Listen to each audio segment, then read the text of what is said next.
Hello, America and the world. This is Radio Free Market, and I am your host, Michael McKay.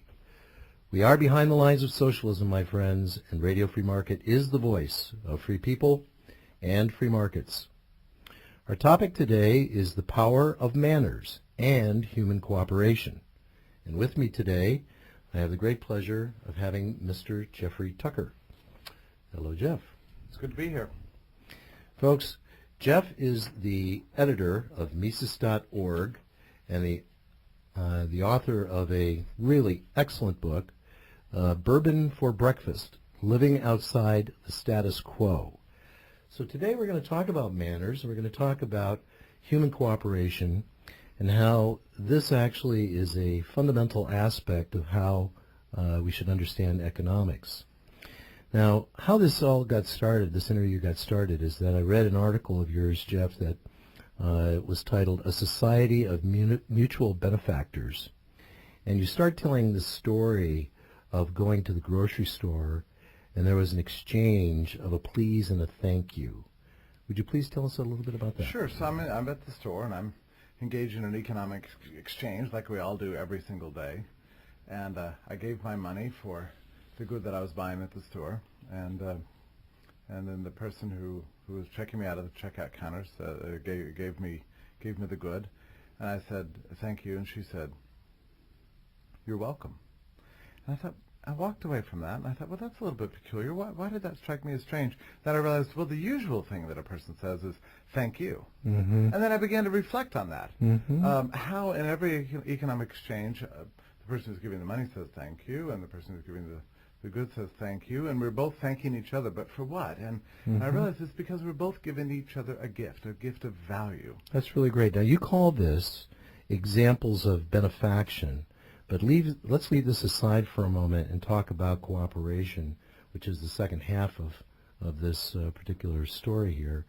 Ludwig von Mises said, the specific human faculty that distinguishes man from animal is cooperation, and that social cooperation means the division of labor. So before you go further with your story, I'd like to ask you if you could tell us a little bit of what this means, this division of labor.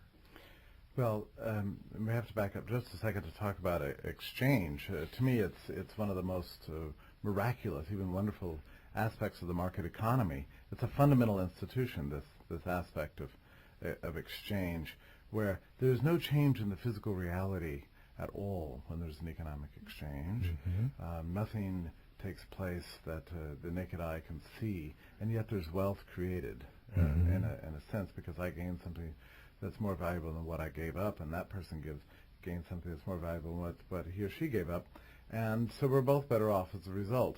Now, in the division of labor, this goes on throughout the entire world, not just with two people, but not just in one country, but throughout the entire world, where people bring their individual talents and goods, so to speak, to the table, and organize ways that they can exchange these scarce goods with each other to make themselves better off. And it's a global process, and the more it expands, the more wealth expands. And this takes place even apart from entrepreneurship or investment or any of the other institutions we associate with the market economy. It's just pure cooperation.